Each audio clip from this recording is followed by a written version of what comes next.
Welcome back to Say No To Lashon Hara, day 65. This entire series is being done as zechut for the continued health of Chana Bat Simefega. And if you'd like to sponsor one of the episodes, please send us an email at shlomo@wearechazak.com. The Chafetz Chaim continues by saying that oftentimes when people are involved in a machloket and a disagreement over money, one of them will come to you and tell you that the other person is completely in the wrong, that they're a thief, that they're dishonest, that they are someone that cannot be trusted. It's almost as if there's no logic and no reason and no rhyme to his crime. Again, I know that rhymes, but that's beside the point.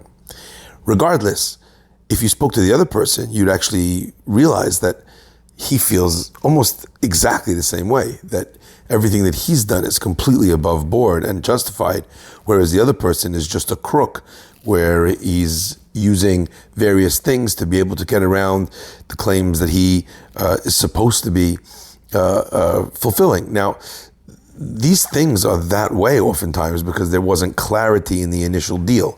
One person assumed that that's what the other was going to give, and the other person assumed that what he understood was the deal was the same that the other person understood the deal to be.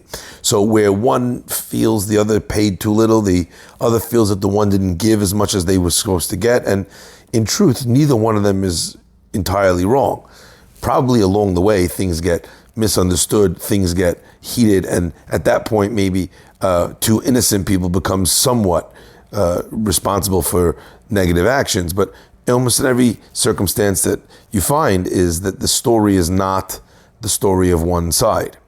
Now, what happens quite often is one of these people will go to a rabbi or a figure in the community and decry the way he's been treated. Look at this person, we need to throw him out of shul, you can't give him an aliyah, he's not to be trusted, you need to tell everybody about the fact that he's a criminal. The Chafetz Chaim says that when a person comes to a Beit Din, and they even provide Dvarim Nikarim, which means, here's my claim, and look, doesn't this seem to be backed up by what is going on the ground?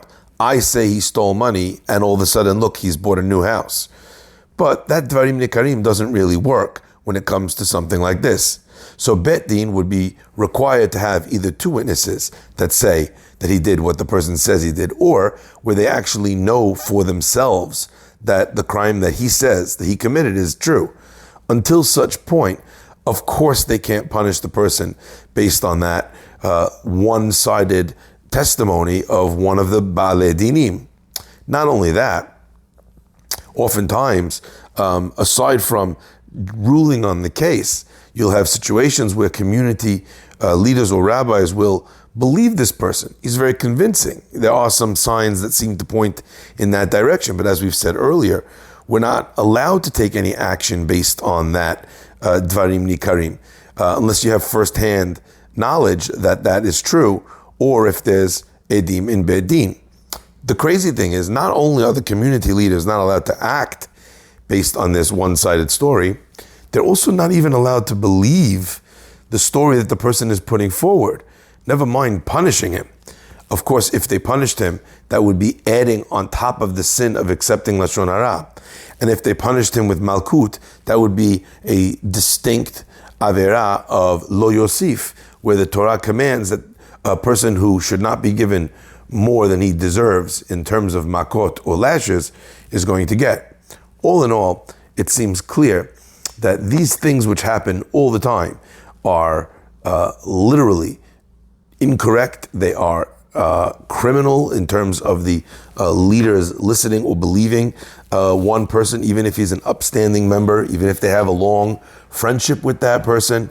That is good old-fashioned Lashon Hara. And punishing the person is not only believing it, but putting it into action, which would be an even bigger sin. So we always have to rely on what we know to be true and what we have as witnesses in a Beit Din. And other than that, anything that the person is saying is merely plain old Lashon Hara.